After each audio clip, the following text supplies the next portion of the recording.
凶手另有其人？当然了。那就好。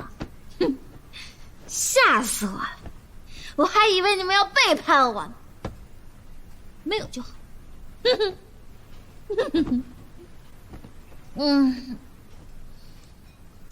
我为什么要背叛你呢？烦我了呗？我是挺烦你的。行行，我回屋睡，我陪你。走，我扶你。啊，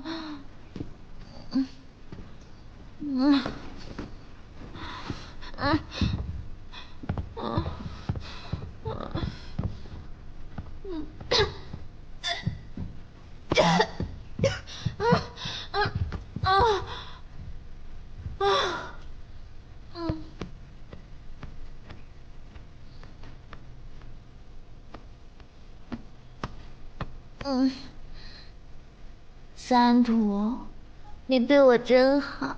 好个屁！我是怕你吐在我的沙发上，弄脏我的意大利皮面。嘴给我闭上，蹭上口水我弄死你。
哎，干嘛呀？什么时候过来的5点多。怎么家里又失火了？昨天晚上幼宁喝大了，一直作，叮叮当当的。后来我实在受不了了，我才溜出来的。哎，昨天晚上你怎么样？比我想的顺利多了。漂亮。要了多少？要什么呀？钱啊。啊，还没来得及开口说呢。不是一晚上你就光顾着谈情说爱啊？我们都聊到结婚了。那结婚办婚礼不也要钱吗？别废话，现在立刻马上问他要钱呀！你着什么急呀？我能不着急吗？这个线索变成稿子，咱们就失去利用价值了。你不怕他反悔啊？放心吧，不会的。行，这个钱你爱要不要？反正你欠我2本大洋。这个钱要么你出，要么他掏，你自己看着办。哼。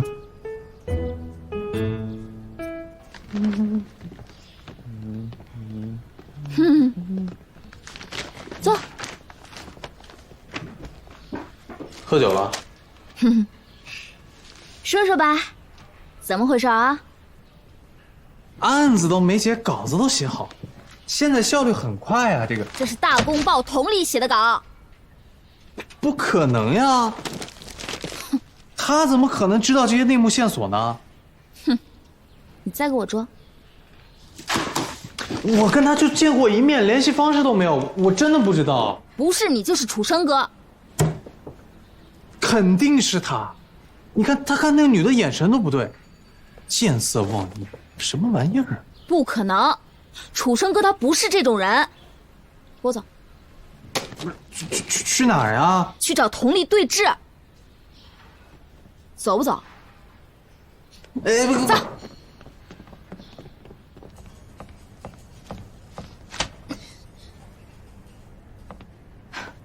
白小姐，有何贵干啊？你老实说，案件的信息谁告诉你的？这行的规矩你应该知道啊，被线人保密是撰稿人的责任和义务。过来。哎，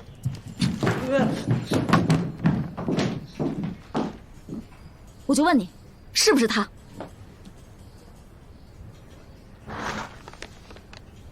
是他，又怎么样？你怎么血口喷人呢你？陆三坨，你还有什么好说的？总小姐，我们往日无冤，近日也无仇，你别坑我呀你！白小姐，我知道你的背景，不过这里是报社，不是贵帮的香堂，别忘了租界不是法外之地。如果你想恐吓我，甚至绑架我，尽管来。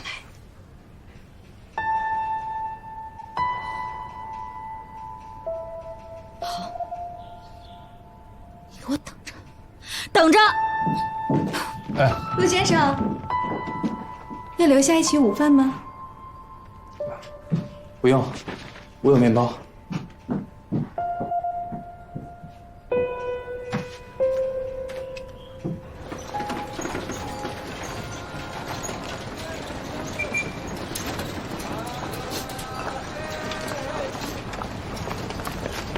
你疯了？韩图，别碰我！放手！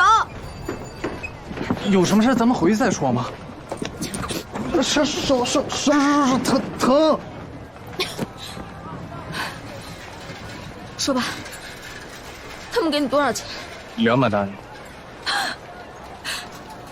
好啊，很好。我们俩的交情是不是就只值200大洋？50都不值。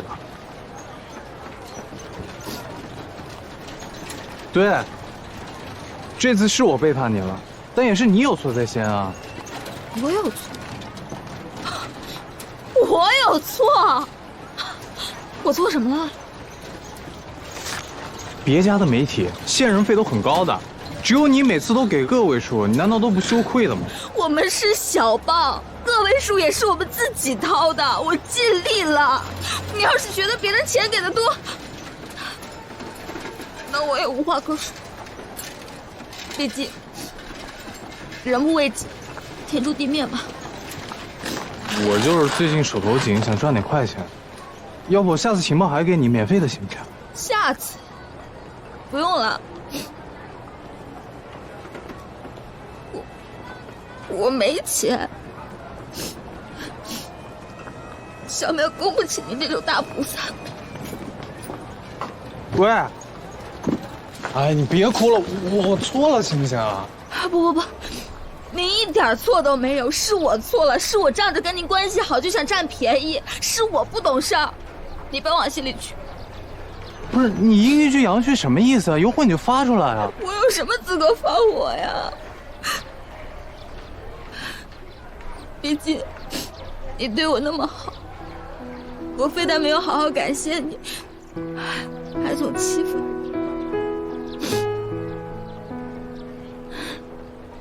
对不起，给你添乱了。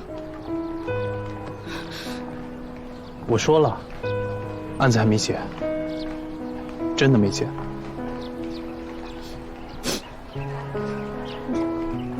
什么？跟我去楚家看看，走。看什么？杀人证据。你是说楚少是他杀？看看就知道了。走吧。喂，你不会是为了哄我才这么说的吧？你别哭了，不好看。那笑也不好看。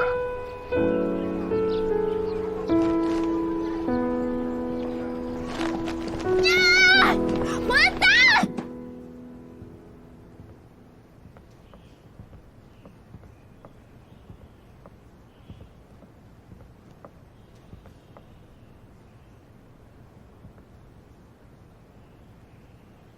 这瓶82年的酒有问题。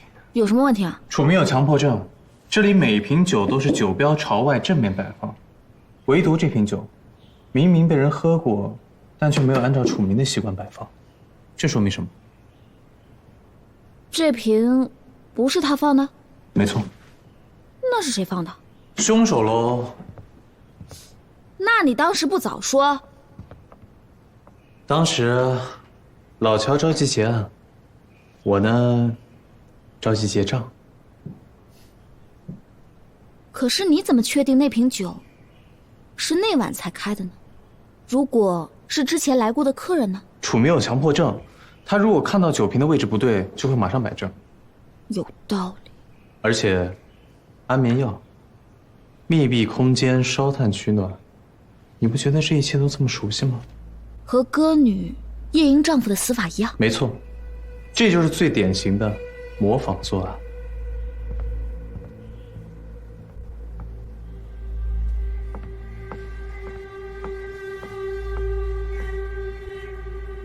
你到底在看什么啊？保密。不过我可以确定，楚少也是他杀，凶手跟杀死何主编的是同一个人。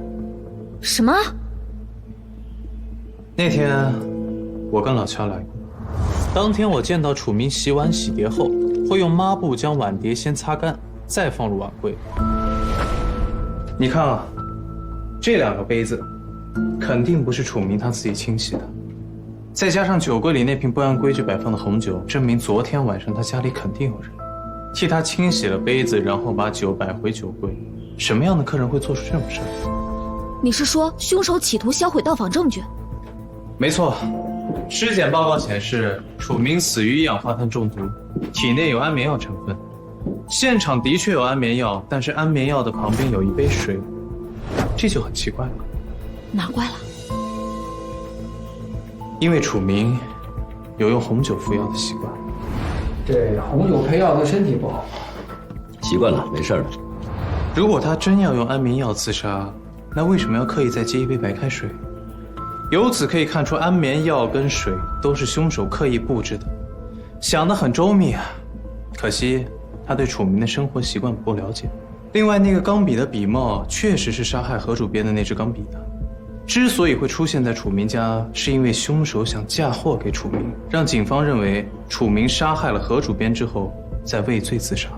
可是之前邻居说过，如果有人来的话，狗会狂吠的。对，但那只狗只会对男人狂吠。哦，凶手是女的。是同理。别闹。作案手段跟动机我都还不清楚，但我确定凶手就是他。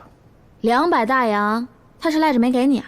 嗯，这种人早应该被拉去枪毙了。唉，要真是他，该有多好。谁说不是啊？哎，你去哪儿啊？把何主编和楚明的社交圈扫一遍，得尽快找到他们俩有什么交集。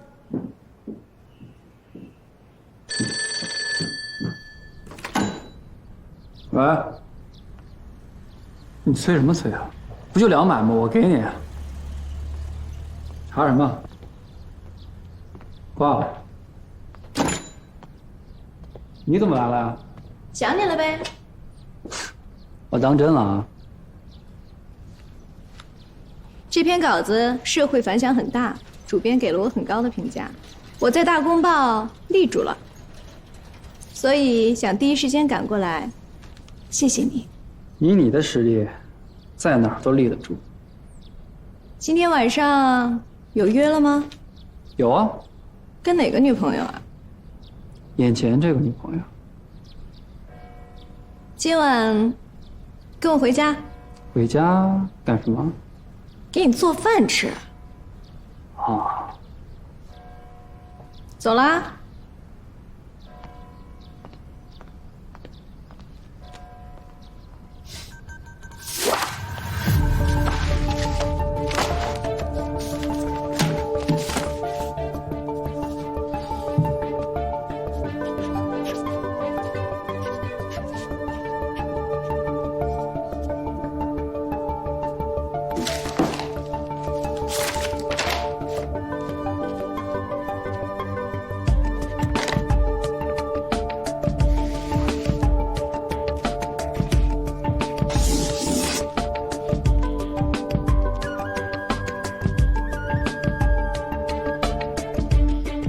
有线索了？8、9不离10。说说。白说呀。那你要多少嘛？结案报告，同例给200大洋。可他赖账了。赖不了，我让老乔去要账。我就5块，爱说说，不说滚。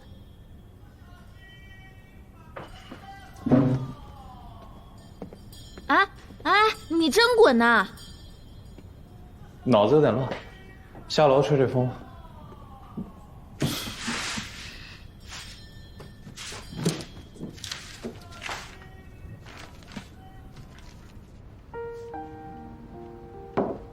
我厨艺一般啊，你可别抱太高的期望。没事儿，我不挑食。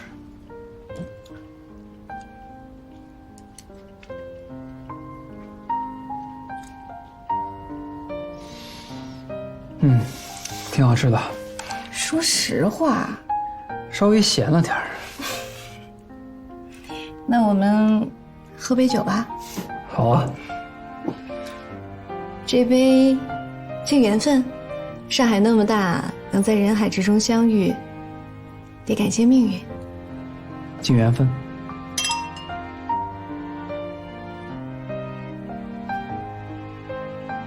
你是湖北人吧？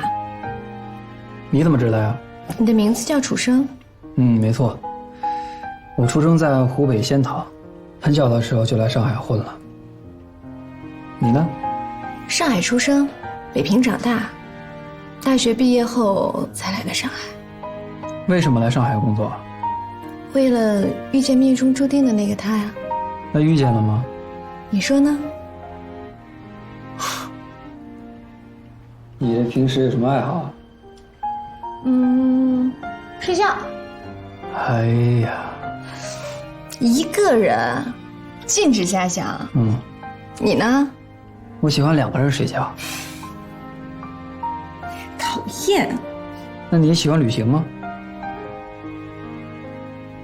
不喜欢，我特懒。除了北平和上海，哪儿都没去过。来上海这么久，连附近的苏杭都懒得去。哎呀，那怎么办呀？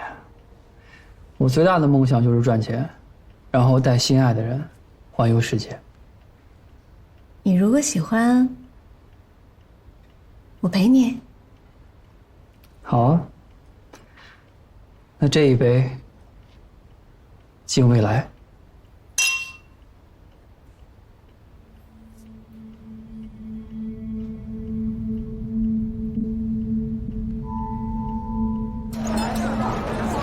这10年前的歌女案到底怎么回事？哎，你说这人到底是不是他杀的？谁知道啊？当年那么轰动，所有人都痛骂那个歌女，说她拜金、丧尽天良，感觉她就是被舆论给逼死。如果他没杀人，也不会认罪吧？我觉得楚家公子对她可是真心，否则不会过了10年还回来报仇啊！真是有钱人啊！派克钢笔那么贵，也拿出来杀人，画面你看了吗？太血腥了！哎，这怎么回事？哎，哥们儿，我的。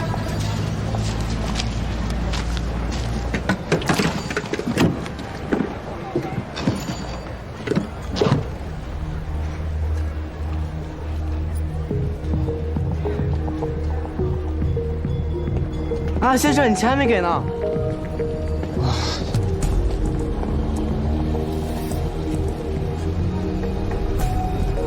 大衣啊，给你。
你是不是爱上我这沙发了呀？你以为我想来啊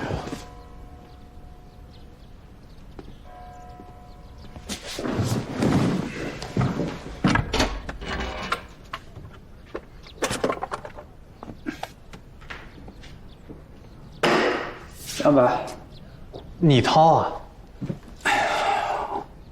我跟他是真张不开这嘴。你赶紧说呀，要不然可能就永远没有机会了。你什么意思呀？让你查的事查了吗？阿东，探长，让你查的事查了吗？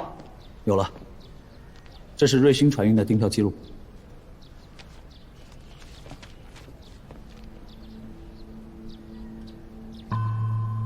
这是崇明吧？我让佑宁查了，2年前刚好是这个时候，童小姐去了《新月日报》求职。他应该在北平，怎么会在巴黎啊？而且昨晚他跟我说过，他只去过北平和上海，连周边都没去过。他是一特懒的人。你信吗？你要是信，这个案子咱就停。为什么停啊？因为继续查下去，你很有可能会心碎。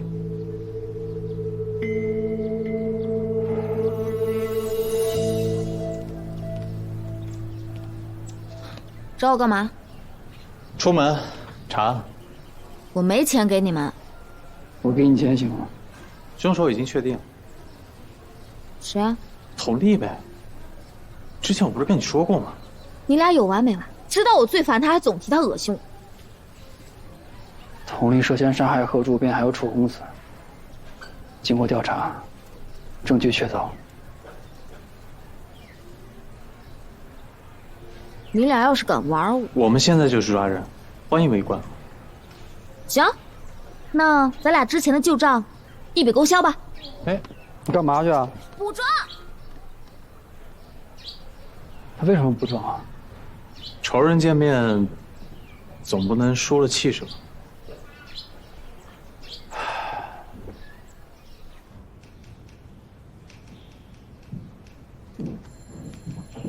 你怎么来了？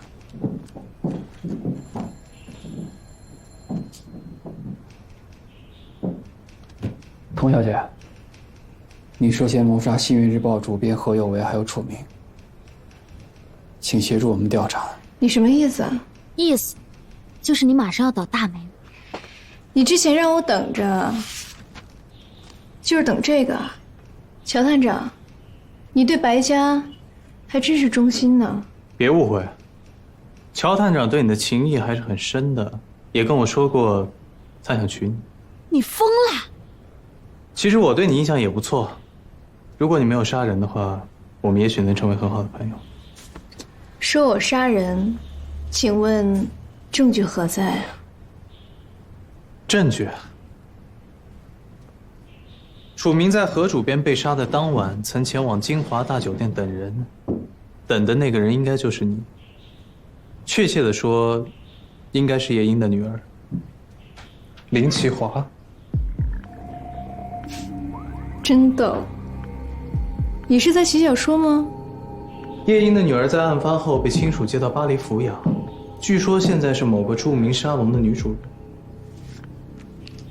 而这张照片经过辨认，也不是林奇华，而是5年之前从北平来到巴黎留学的佟丽。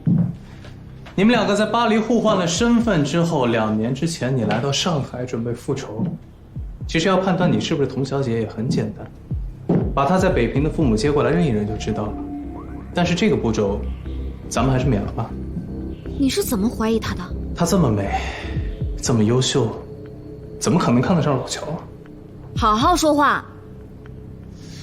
那天就在这个办公室，我把面包弄掉了，捡起来之后，他特意把面包掉了个头。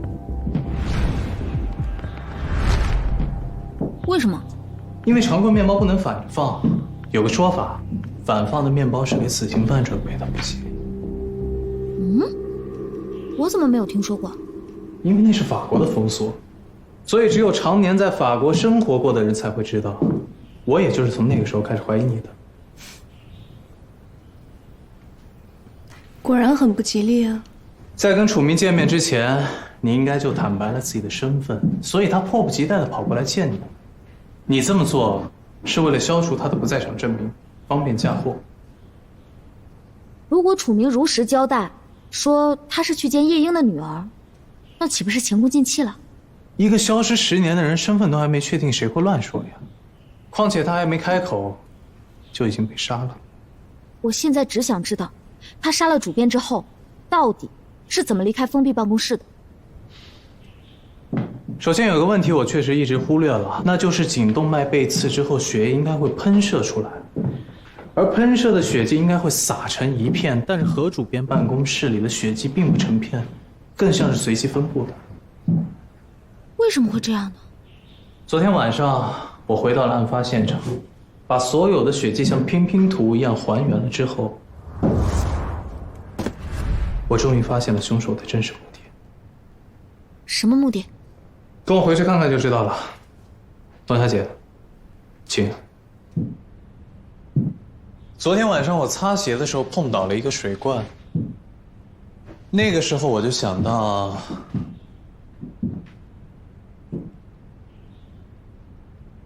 ，4袋酒。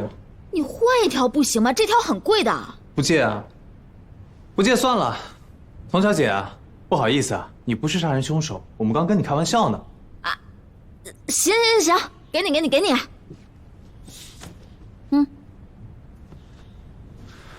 这跟喷出的血迹有什么关系啊？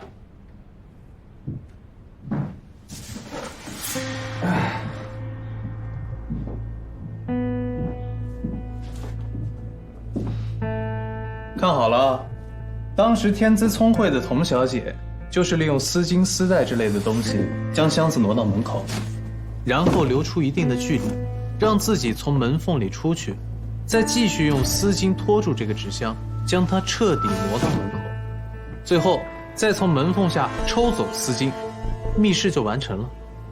地面上的血迹也能证明这一点。还听不明白？正是因为少了这一个箱子，所以说原本喷射出来的血迹就缺失了一块。这样一来，凶手做这个密室的意图就暴露了，所以他只好将这些带着血的箱子全部都打乱。这也就是为什么我们一开始就能看到到处都是沾了血的箱子跟捆书了。你心思还挺缜密啊。这只是你的想象而已。别着急，我还没说完呢。我确定你是凶手，是因为这篇稿件。不得不说，你的文笔简直是要比幼宁好太多了。写新闻需要的是客观详实，文笔不那么重要。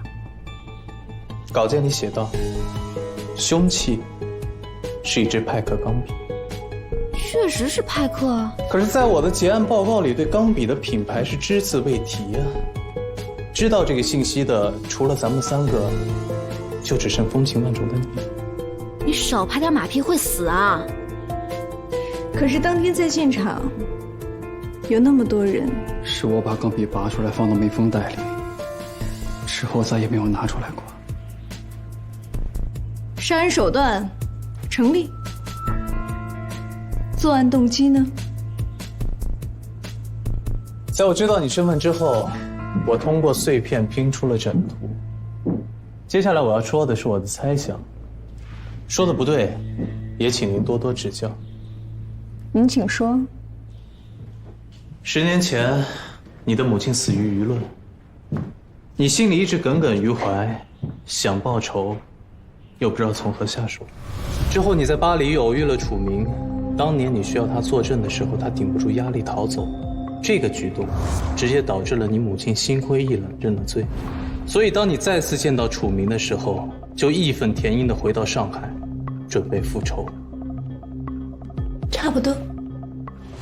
当年我在波尔多一个酒庄见到楚明，他每天醉生梦死，我母亲却喊冤求全，这不公平。含冤？你是说你母亲并没有杀你父亲？我这样说到这儿。说得对，有奖励啊。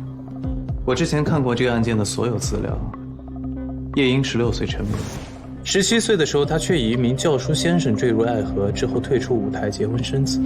但是没过多久，她又重返舞台，开始拼命赚钱。与此同时，夜莺的丈夫情绪突然爆发，两个人争吵不断。何主编的稿件认为，是因为夜莺重回舞台吸引了新的追求者，所以对这个家庭产生了敌意。事实难道不是这样吗10年前的验尸报告显示，夜莺的丈夫有很严重的毒瘾，所以他对妻女的态度每况愈下，甚至开始家暴。夜莺为了维持生计，只能够重返舞台。她原本以为钱能够解决家庭矛盾，但她却没想到，歌女的身份和身边不断的追求者，让她的丈夫心里逐渐失衡，变得越来越残暴。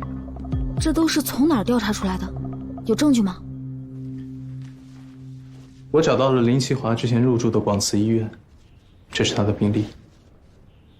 病历上显示，他不仅一氧化碳中毒，身上还有不同程度的伤痕，甚至还有烟疤。监狱的体检报告也显示，夜莺之前遭受到过长期的虐待。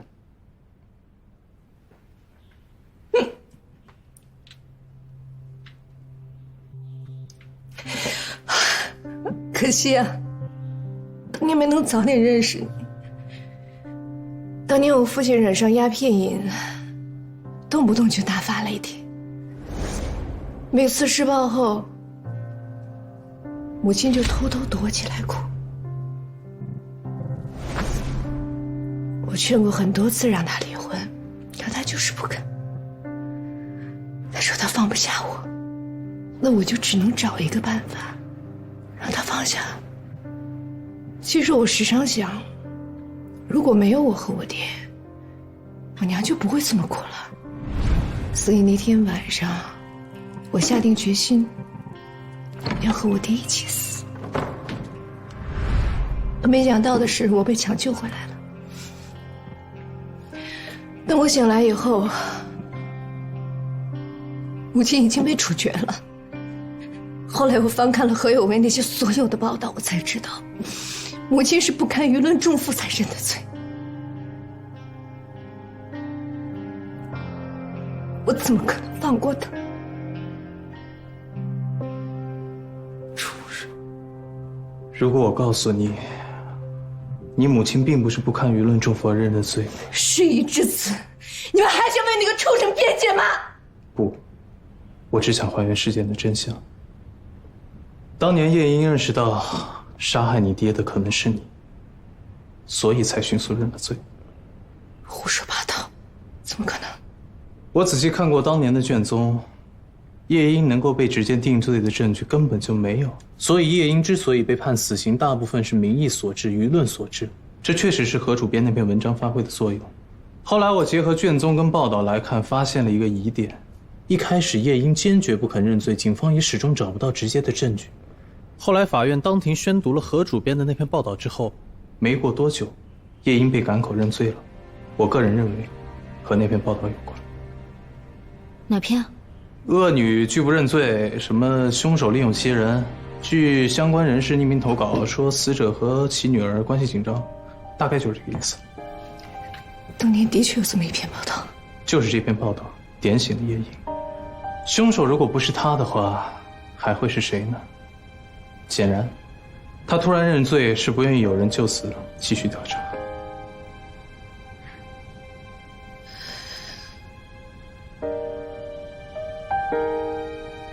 谢谢你告诉我这些。在我印象里，母亲一直都是一个勇敢的女人。当年她为了保护我不惧死刑，现在我只能不顾一切去替她惩罚那些造谣生事、歪曲事实的人。可是你母亲付出了生命去保护你，她难道不是希望你好好活着吗？可当我看见那个曾经操控着舆论，把无辜的人送上断头台的恶人一路晋升，拥有了受人尊敬的身份的时候，我没有办法心安理得的活着。恶人就应该有恶报，不是吗？记者的笔可抵3000毛瑟枪，可有的时候，他们的笔就是那3000毛瑟枪。我都说完了，有奖励吗？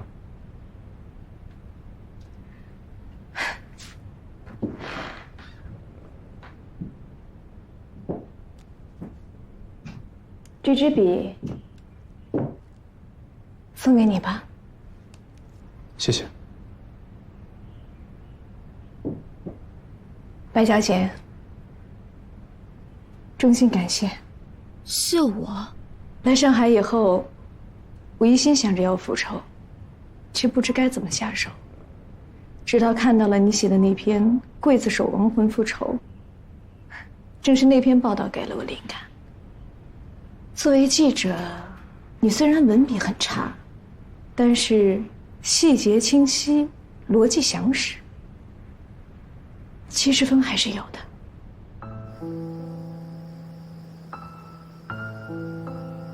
我们作为记者是要对自己的言行负责的，可是有的时候会错过了负责的时机，就只能背负着沉重的十字架度过余生了。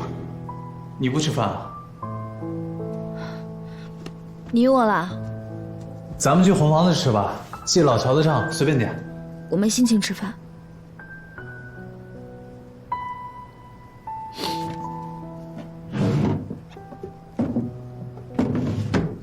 把书放进柜子里，心里就好受了。谁说我不好受了？我在这儿都等了你7分多钟了，你一句话都没说。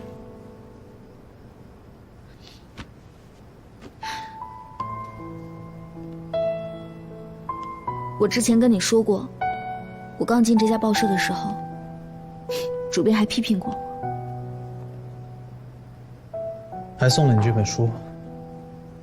我当时没说完，他还跟我提到过。我刚进报社的时候也犯过许多错误，现在想起来真是不能原谅当时的自己啊。你觉得他说的就是这件事儿？我想，佟丽出现在他面前的时候，何主编除了恐惧，应该也会有一丝解脱吧。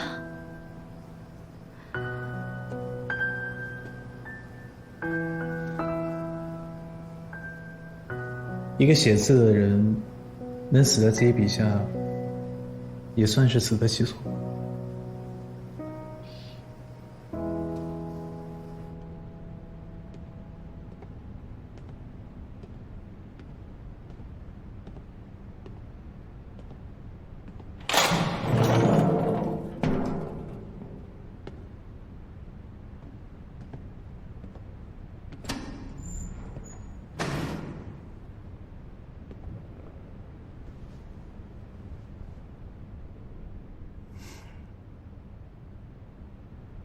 你需要什么，就跟老邹说，我打好招呼。谢谢。对不起。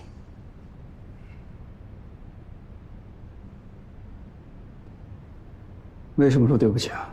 为了得知案件的进展，拉着你瞎扯了那么久。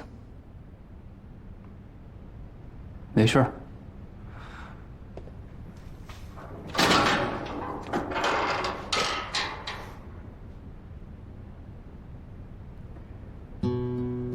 你说你来上海，是为了遇见命中注定那个人。当时我以为我就是那个人。是你。如果没这事儿，我愿意跟你一起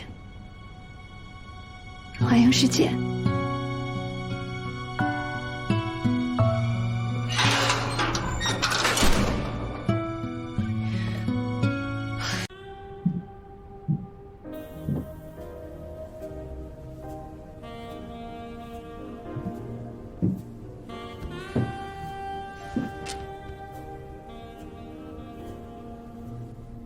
伤心的。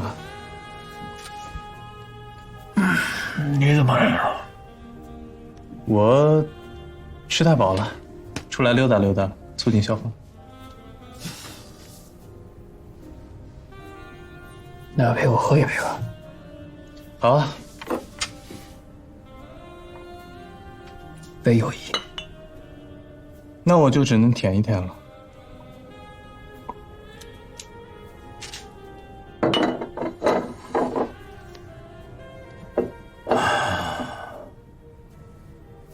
你知道吗？在牢里，他跟我说，如果没有这个事儿的话，他会跟我在一起。你要是真的放不下他的话，劫狱去呗。其实我没那么喜欢他，嘴硬。我身边又不光他一个。但这个，你挺认真的。你看他的时候，连心跳声我都能听得见。你知道吗？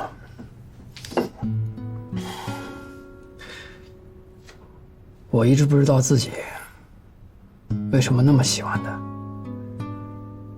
毕竟咱们也不是没见过漂亮女孩。可是后来我知道了，因为他跟我一样，自幼父母双亡。虽然他什么都没说，但是我从他眼睛里可以看得到，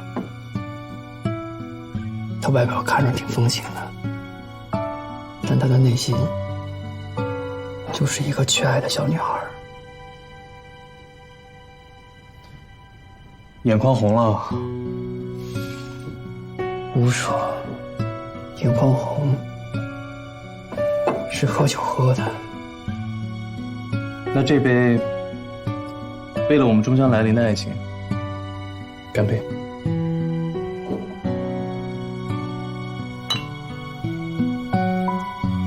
干杯！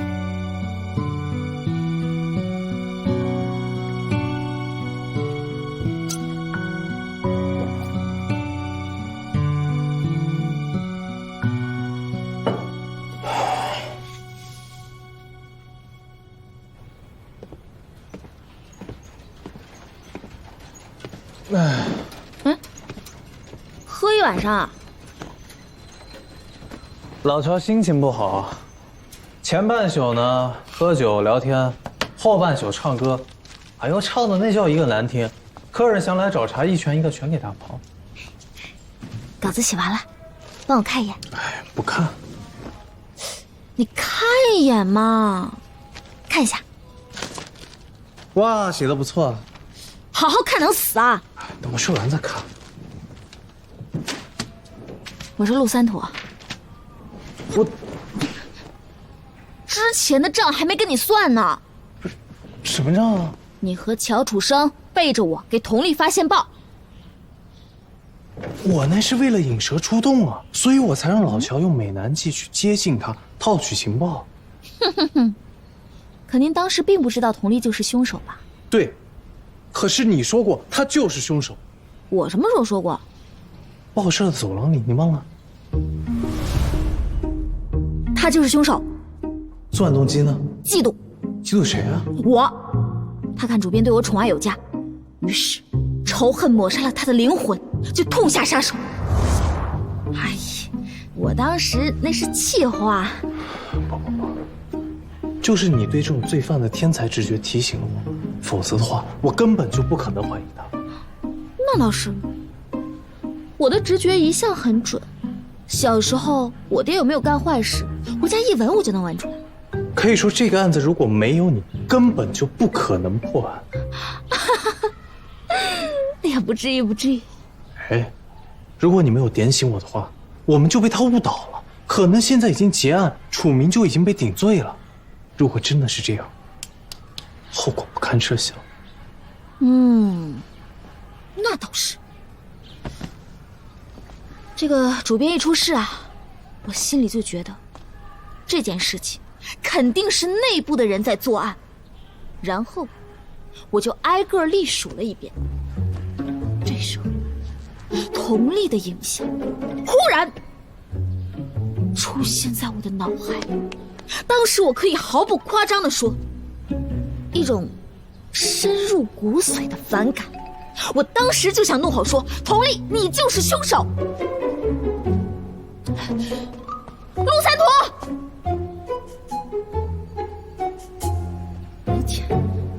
花言巧语，迟早有一天我把你剩下的胳膊给掰折了。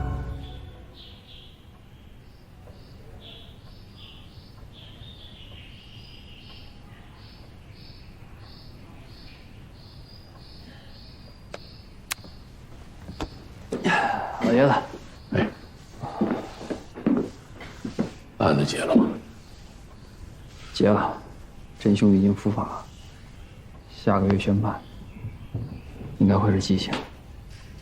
亲自给女朋友戴上手铐，这滋味也不好受。这个缘分不到了，3条人命，这姑娘也够狠的。她有她的苦衷，如果换做我，也会这么做的。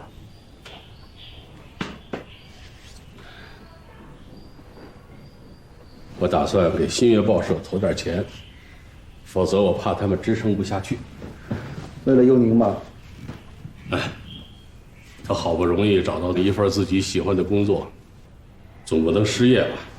行，那我现在找报社聊聊。哎，周少，那个蒋志兴最近有什么动静？我派人盯了他几天，他四处见人，听说是在筹集军饷。怎么，又想打仗啊？一刻也不能消停。他今晚在和平饭店订了个包房，2位，要派人继续盯着他吗？不用，只要还在上海，他翻不起了。行，那我走。主上，都过去了啊！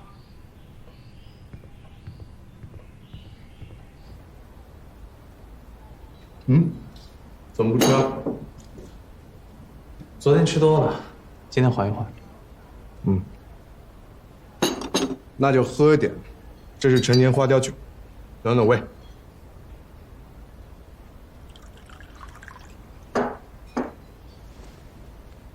来，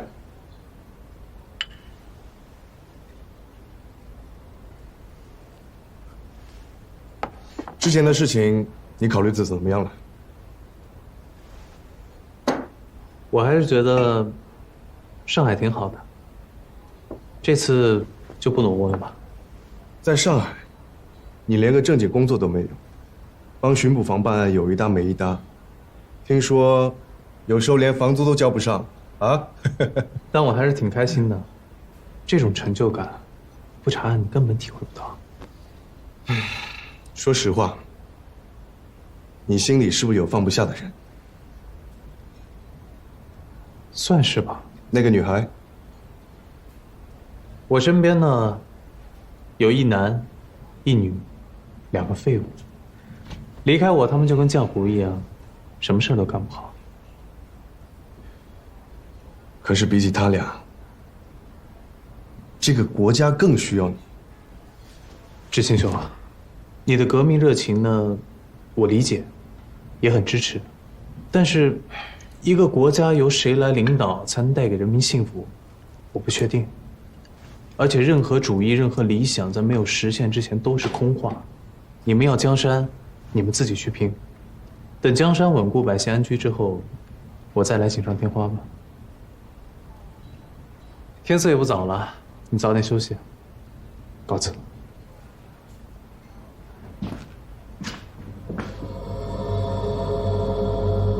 酒，这酒劲有点大，没事，先睡一觉，醒来就在路上。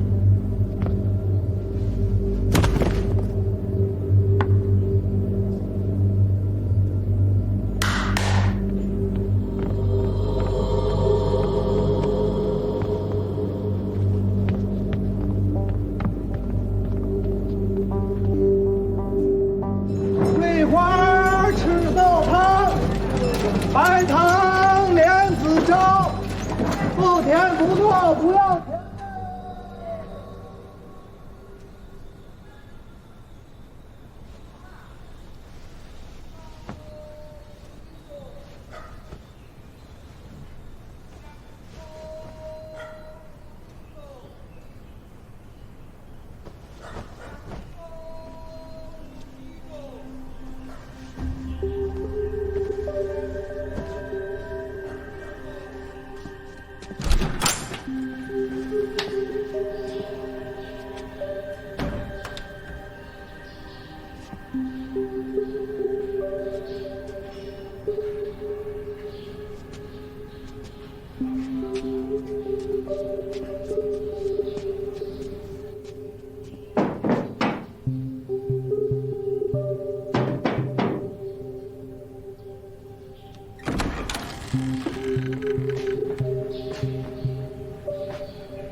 别动，伤口很深，需要很长时间的恢复。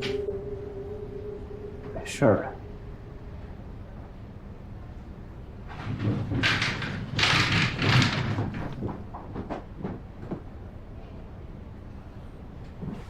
谢谢。干嘛一个人去啊？事发突然，时间那么紧，来不及叫人。可对方那么多人，你也太胡来了吧？那怎么办呢？总不能让那个家伙被绑走吧？还有啊，这事不要让三图知道。原因呢？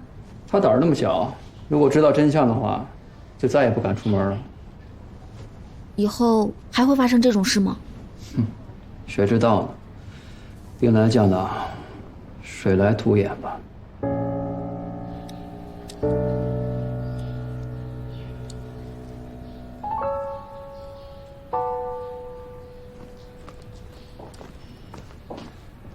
哎，你知道昨天晚上我是怎么回来的吗？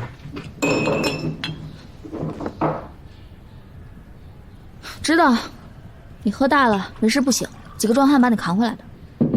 哦，喝断片了吧？还做了一堆奇奇怪怪的梦，梦见什么了？打打杀杀的，反正场面很血腥。谁跟谁打？这个我想不起来了，反正梦醒之后啊，有一种很莫名但是又很强烈的内疚感。那说明你平时坏事做多了，借着酒劲儿良心发现。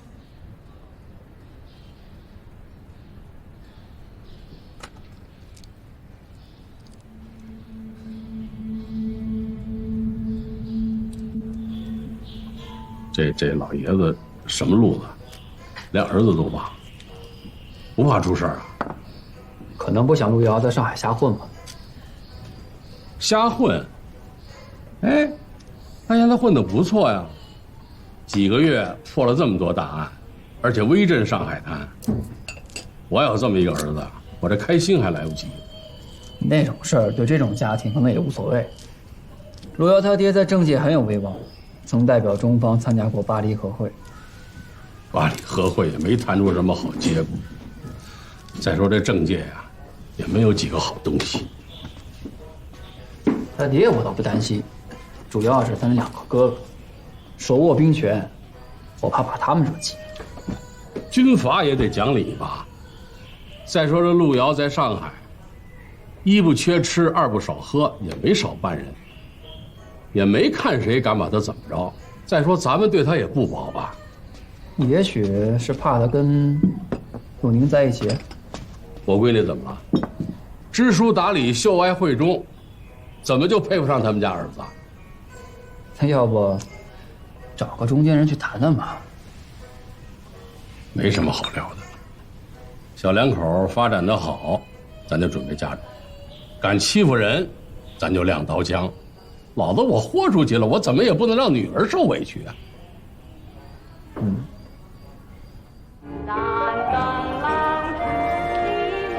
刘老板，怎么这么久没找我啊？是不是家里管得严呢？啥你敢管我？只不过呢，最近工作比较忙，这不，一有空就来京东把香。哎，刘老板你，哎，怎么了？哎！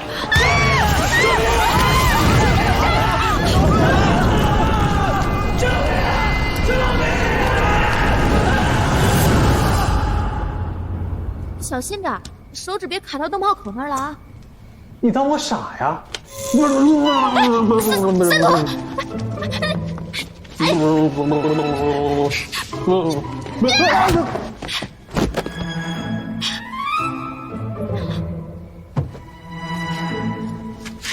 我跟你开玩笑呢。不好玩。你下手也太狠了吧！活该。你下次要再跟我开这种玩笑，我就照你脑袋打。他又怎么你了？犯贱，欠收拾。那你跟我走吧。又有案子啊？啊，爱华歌舞厅有一个人被烧死，身份确定了吗？刘显贵。上天开眼了。什么人啊？我们家老爷子的宿敌，之前一起做生意，后来搭上英国人了，给我们家老爷子踹了，还吞了我们一化工厂。这不去年嘛，还跟我们家老爷子竞争过商会的会长，差点赢了。凶手不是你吧？我倒希望是我。你有不在场证明吗？啊，不是你，不是你。换个衣服啊，等我一下。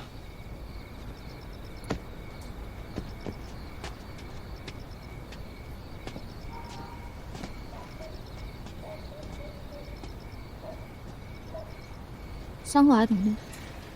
事儿啊？你不去啊？不去。为什么？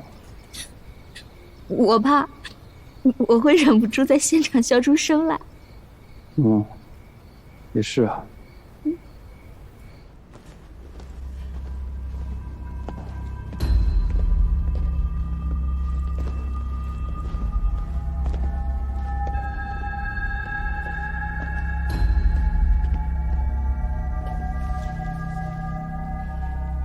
这个死法还挺酷的呀，造型什么还挺别致的。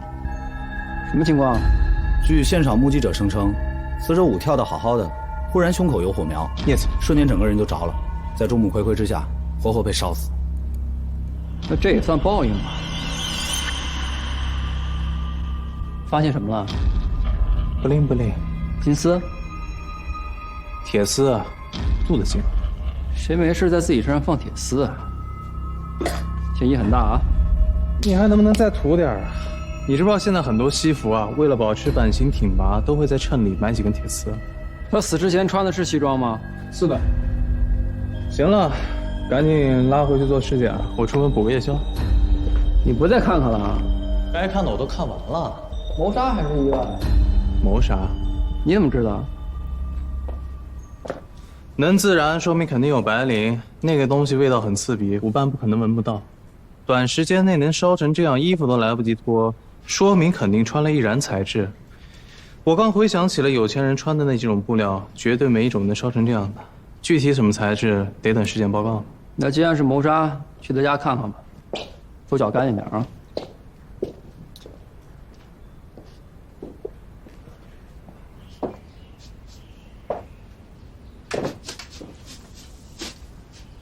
这屋里什么那么香？是香。这是大明的宣德炉，这碗是定窑的。还有这么多乾隆年间的画，他家一定有宫里的人。有钱人说点宫里东西很正常嘛。但不是1件2件啊，这儿满屋子都是家具的形制摆法，都是按照旗人的规矩来的。旗人的规矩你也懂啊？嗨，没吃过猪肉还没见过猪跑呢。毛毛，这一转眼都长这么高了，天哪，真是好久不见。您是？你不记得我了？我是你孟兰姨。3岁那年我还抱过你呢。您是3舅爷家的？对，想起来了。啊。今天你怎么来了？啊，我来查案。这位是巡捕房的乔探长。久仰，请坐。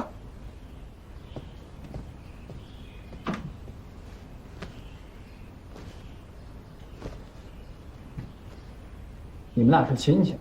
算是吧。怎么叫算是呢？我和他娘打3岁起就认识了，姐妹情深。我还有你小时候照片呢，等着啊。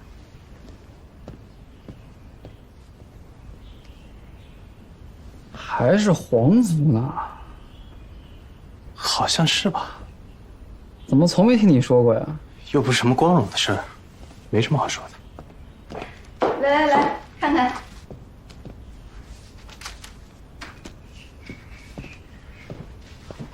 那些年啊，我们两家真是高门大户，风光无限呢。这才几年，得到了这般境地。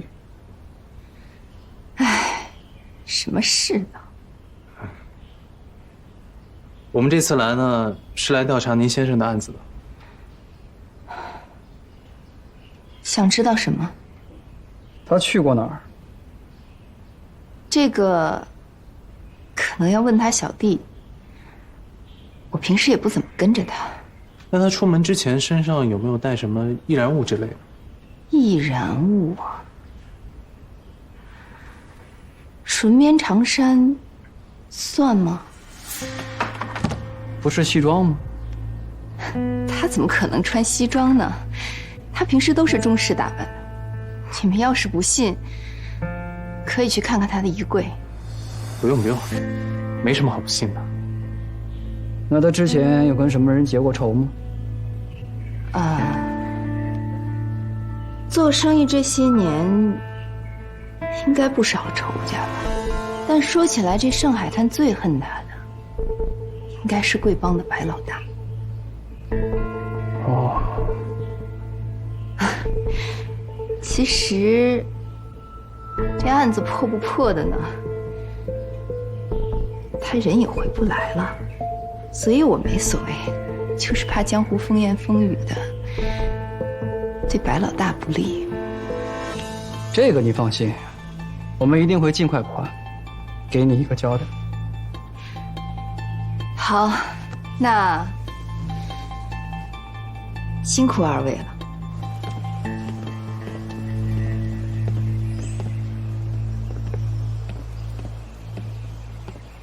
你这个疑很可疑啊！怎么可疑啊？我还没说是凶杀案，他就把屎盆子扣我们家老爷子身上。那巡捕房都上门了，怎么就不是谋杀呢？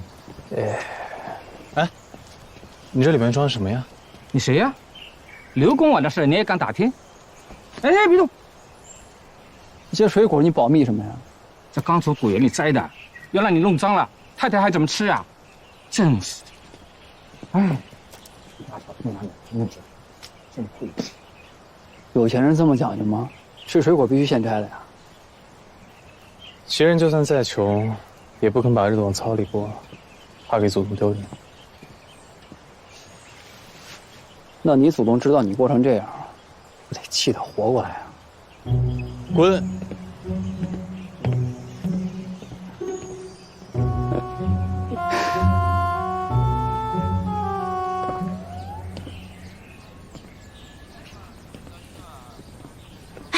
这边。怎么想起是宫廷菜了？这应该不合你口味。嘘，进去再说。这是刘显贵开的，说不定能找到一些线索。那三土可以免单呀？为什么？刘太太是他姨。真的假的？有亲戚关系，但没来往。找我们干嘛？哦，验尸报告出来了。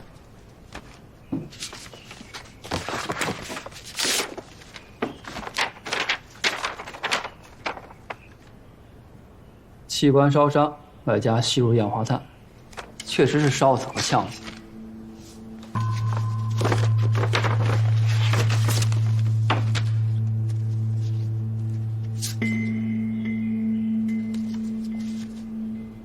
心口怎么烧这么厉害？听说心口是起火点，但是给烧没了，所以一时也查不出什么来。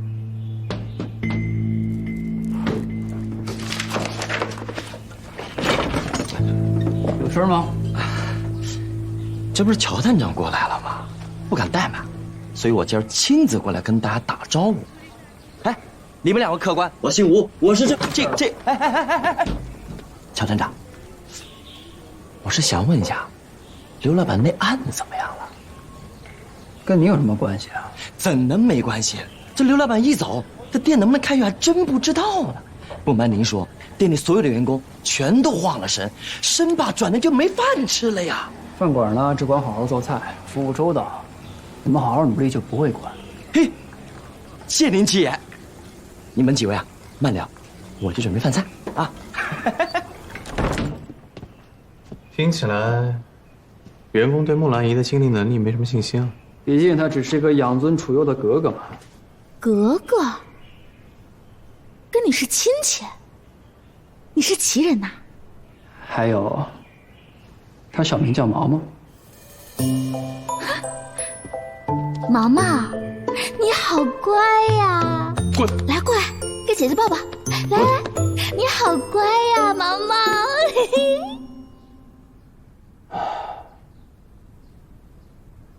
你和刘显贵什么关系啊？朋友。多亲近的朋友？像我跟你一样。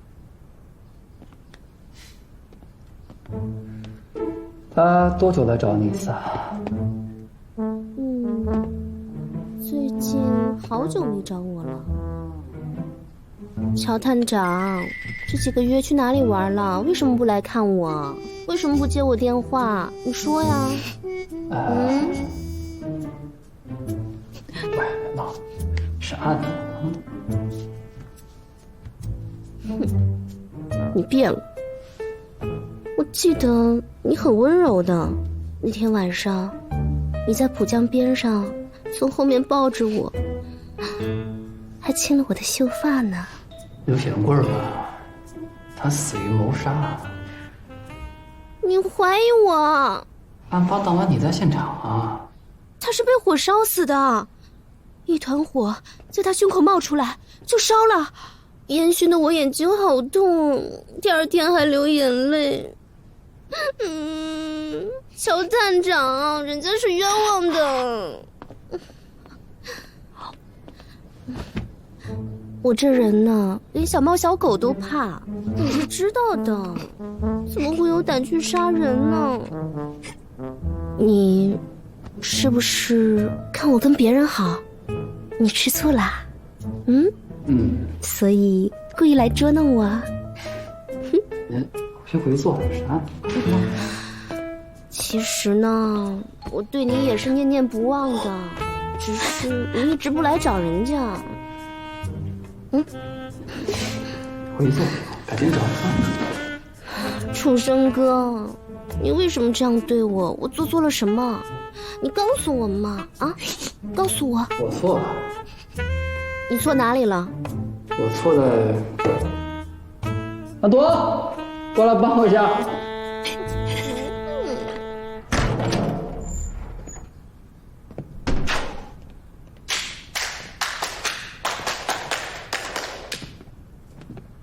啊，乔探长好辛苦哦。辛苦喽。把嘴闭上。那女人脑子一团浆糊吧？她人很好的，只不过反应慢了点。我认为呢，应该先从刘显贵身边的人开始查起，司机、跟班、合作伙伴。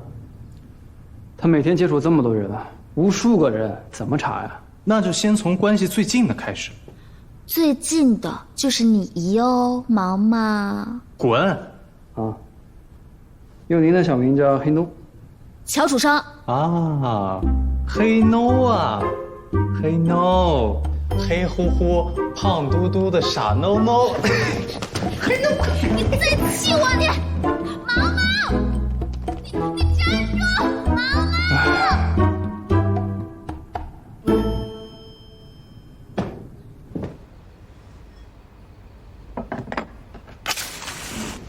这世道啊，有钱的买不来好香，就凑合着用沉香吧。木兰姨，你和刘老板感情怎么样？嗨，就那样呗。他平时忙，周末才回家。但见面少呢，就一个好处，没机会吵架。说起来，这方面我是真羡慕你爹娘。这些年了都没红过脸，你知道吗？当年你娘因为字画爱你爹的才华，不管不顾的就跟他私奔了，没把你老爷给气死。我性格随我娘，认定的一件事情呢，就打死不回头。我听说你跟白老大的女儿同居了。合租，不住一个屋。哦，毛毛啊，这有句话，我作为长辈是不知当讲不当讲。您说。虽说呢，大清是亡了许多年了，但咱们身体里呢流的是旗人的血。你跟一个黑帮的千金扯得不清不楚的，以后没脸见列祖列宗啊！那我娘也没嫌弃我爹呀。你爷爷好歹当过顺天府城正四品，那也是大门大户，嫁了也说得过去。可他白幼宁算个什么东西啊？这种出身，当丫鬟都嫌丢人。虽然我也挺烦他的，但是您当着我的面说他坏话，我还真不太爱听呢。好，那就当我没说。但是我这个当姨的，就是希望呢，甭管世道变成什么样，咱八旗子弟啊，还得活得自在体面，别给老祖宗丢脸。大清亡了，但咱人还活着。方便的话，我能去刘老板屋里看看吗？在那边，自己去吧。我一去他房间就心烦意乱。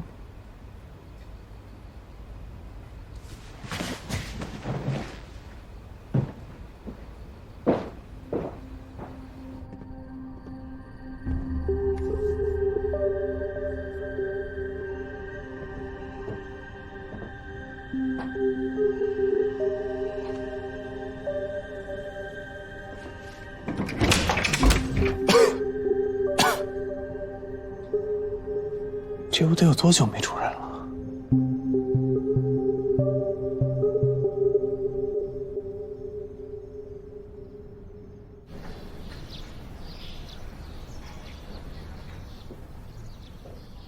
啊！你不会敲门呀？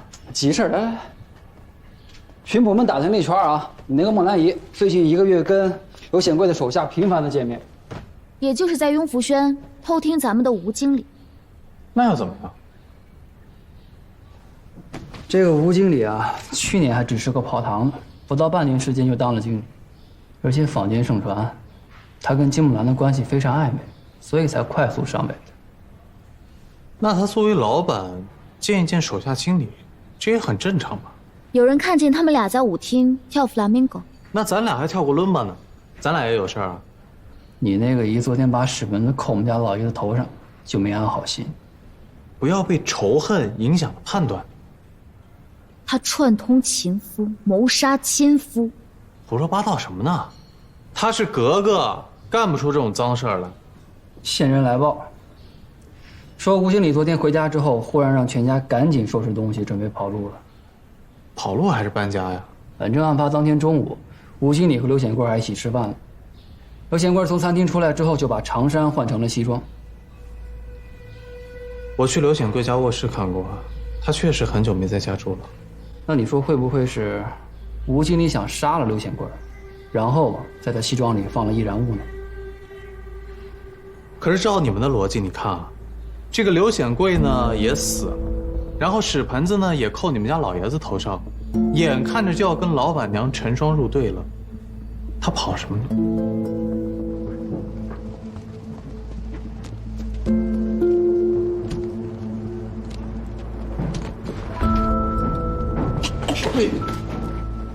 你怎么跟来了？怕你徇私枉法呗。这次我要贴身报道。哟，才开1年就有这么大的排场，看来餐厅经理挺赚钱的。要不要替人问一下？一没证照，没说法，贸然替人主意打扫金舍，就这么白放走了？真正的杀人凶手是不会把证据携带走的。行，那去后院看一下。所有引燃、易燃、能持续燃烧的物品都给我找出来啊！是。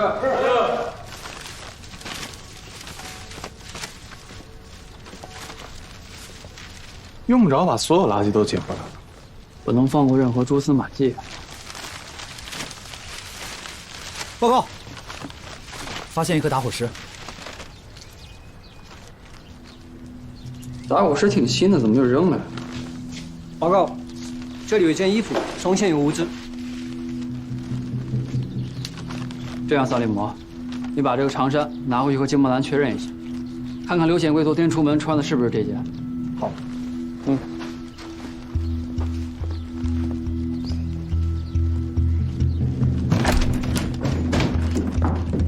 哎，谁让你们进来的？吴经理，你涉嫌谋杀刘显贵，跟我们走一趟。你开什么玩笑？他是我老板，我怎么可能杀他呢？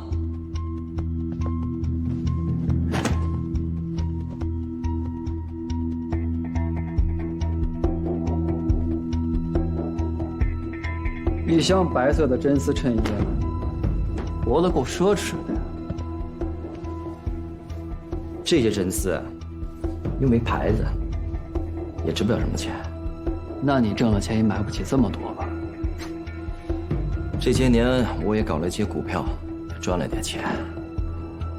好啊，那跟我们回去聊一聊，都买了哪只股票？带走。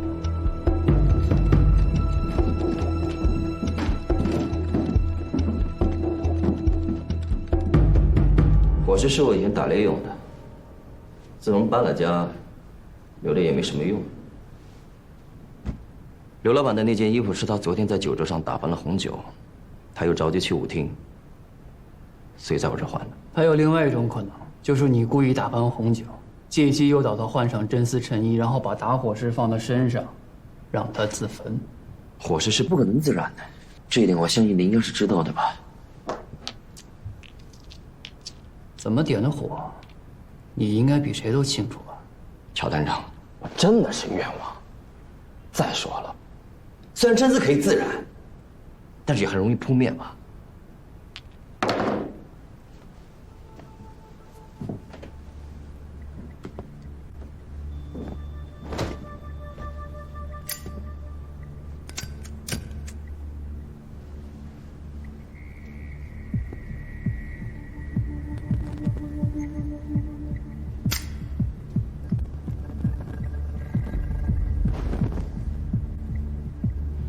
你也看见了吧？这人怎么可能是我杀的呢？